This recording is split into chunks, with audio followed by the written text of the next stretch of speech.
നമസ്കാരം. നയന ക്രിയേഷൻസിൽ നിന്ന് ചെറുപയർ കൊണ്ടുള്ള ഒരു ഡിഷാണ് കാണിക്കുന്നത്. ഇത് കഞ്ഞിയുടെ കൂടെയും ചോറിൻ്റെ കൂടെയും കഴിക്കാം. 4 മണി ചായയുടെ കൂടെയും കഴിക്കാൻ പറ്റിയൊരു ഡിഷാണ് കേട്ടോ. അപ്പോൾ അതിന് വേണ്ടിയിട്ട് ആദ്യം തന്നെ ചെറുപയർ മുളപ്പിച്ചെടുക്കണം. അതിന് മുമ്പായിട്ടൊരു കാര്യം പറയാം. ഇത് കിറ്റിൽ നിന്ന് കിട്ടിയിട്ടുള്ള ചെറുപയറാണ്. ആദ്യമൊക്കെ ഞാൻ ഈ ചെറുപയർ വേവിക്കണ സമയത്ത് കറുത്ത കളറുള്ള മണി ഉണ്ടാവും. അത് പറക്കി മാറ്റി കഴിഞ്ഞാൽ അങ്ങനെ തന്നെ കുക്കറിൽ വേവിക്കുകയാണ് ചെയ്യാറ്.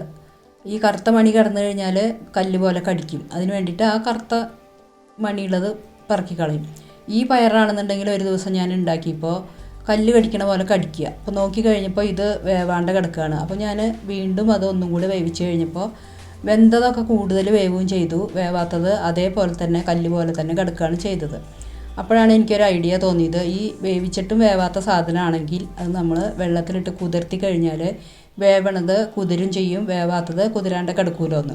അങ്ങനെയാണ് ഞാൻ ഇത് കുതിർത്തിയതിന് ശേഷം ഉണ്ടാക്കാൻ തുടങ്ങിയത്.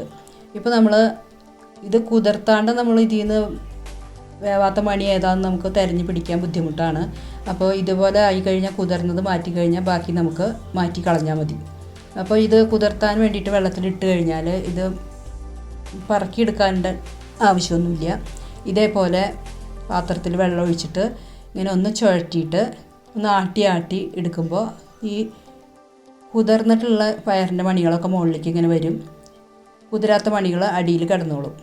അപ്പോൾ നമുക്ക് ഇങ്ങനെ ആട്ടി എടുത്താൽ മതിയാവും. അപ്പം ഞാനിത് അരിക്കണ കാര്യം പറയണത് എന്താണെന്ന് വെച്ചാൽ, ഇത് അരിക്കണ കാര്യം പറഞ്ഞു കഴിഞ്ഞപ്പോൾ എൻ്റെ രണ്ടാമത്തെ മരുമകൾക്ക് ഇത് എങ്ങനെയാണ് അരിക്കുകയെന്ന് അറിയില്ല. അതുകൊണ്ടാണ് അരിക്കാൻ അറിയാത്ത ആൾക്കാരും ഉണ്ട് എന്നുള്ളത് വിചാരിച്ചിട്ട് ഞാനിപ്പോൾ ഇത് പറയാൻ കാരണം. ചെറുപയർ രാത്രി കിടക്കാൻ നേരത്ത് വെള്ളത്തിലിട്ട് വെച്ചിട്ട് രാവിലെ ആ വെള്ളം ഊറ്റിക്കളയാം.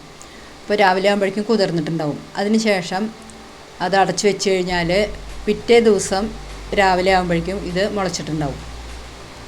ഇനി ഇതിലേക്ക് വേണ്ടത് കുറച്ച് നാളികേരം വേണം, പിന്നെ ഒരു മീഡിയം സൈസ് സവാളയുടെ പകുതി, 2 പച്ചമുളക്, കുറച്ച് കറിവേപ്പില.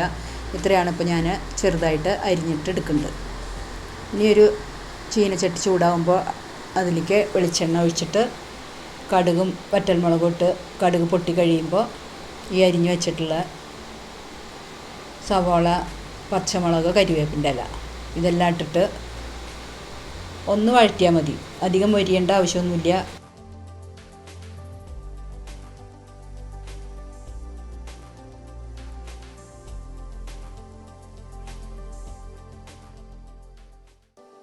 ഉണ്ടോ? ഇത്ര ആയാൽ മതി, കൂടുതലാവേണ്ട ആവശ്യമില്ല. ഇനി ഇതിലേക്ക് 1/4 ടീസ്പൂണ് മഞ്ഞൾപ്പൊടി, 1/2 ടീസ്പൂണ് മുളക് പൊടിയും ചേർത്ത് കൊടുക്കാം. അതിന് ശേഷം ഇതിൻ്റെ പച്ചമണം ഒന്ന് മാറി കഴിയുമ്പോൾ ഇതിലേക്ക് മുളപ്പിച്ച് വെച്ചിട്ടുള്ള ചെറുപയർ ഇട്ട് കൊടുക്കാം. അപ്പോൾ ഈ ചെറുപയർ മുളപ്പിച്ചിട്ട് ഉണ്ടാക്കുമ്പോൾ അതിന് നല്ല ഹെൽത്തി ആയിട്ടുള്ള ഒരു ഡിഷാവും. വെറുതെ ചെറുപയർ കഴിക്കണ മാതിരിയല്ല മുളപ്പിച്ചിട്ട് കഴിക്കുമ്പോൾ. അപ്പോൾ ഈ ഇതിലേക്ക് ആവശ്യത്തിനുള്ള ഉപ്പും കൂടെ ചേർത്തിട്ട് നന്നായിട്ട് ഇളക്കി യോജിപ്പിക്കാം. അപ്പോൾ ഈ ചെറുപയർ അധികം വേവേണ്ട ആവശ്യമൊന്നുമില്ല. ഈ മുളപ്പിച്ച ചെറുപയർ നമുക്ക് പച്ചയ്ക്ക് തന്നെ കഴിക്കാൻ പറ്റുന്നതാണ്. ഇത് ഞാൻ വെറുതെ ഒന്ന് കടുകൊക്കെ വറുത്ത് മഞ്ഞൾപ്പൊടി, മുളക് പൊടിയൊക്കെ ഇട്ട് ഉള്ളിയൊക്കെ ഇട്ട് കഴിയുമ്പോൾ അതിന് ഇതും കൂടി ഒരു ടേസ്റ്റ് ഉണ്ടാവും.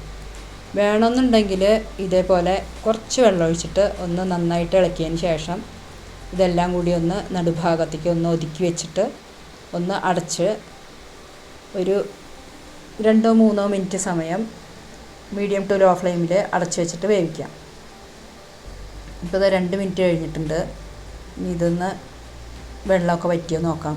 അപ്പോൾ കുറച്ചൊരു നനവും കൂടി ഉണ്ട്. അപ്പോൾ അതൊന്ന് ഡ്രൈ ആയി കിട്ടാൻ വേണ്ടിയിട്ട് കുറച്ച് സമയം കൂടി ഒന്ന് മീഡിയം ടു ലോ ഫ്ലെയിമിൽ അടച്ച് വെച്ചിട്ട് വേവിക്കാം. ഇപ്പോൾ ഇതാ ഒരു 2 മിനിറ്റും കൂടെ കഴിഞ്ഞിട്ടുണ്ട്. ഏകദേശം ഒരു 5-6 മിനിറ്റേ വേണ്ടോ ഈ ഡിഷ് റെഡിയാവാൻ വേണ്ടിയിട്ട്. അതിന് ശേഷം ഇതിലേക്ക് എടുത്തു വെച്ചിട്ടുള്ള നാളികേരം ഇട്ട് കൊടുക്കാം.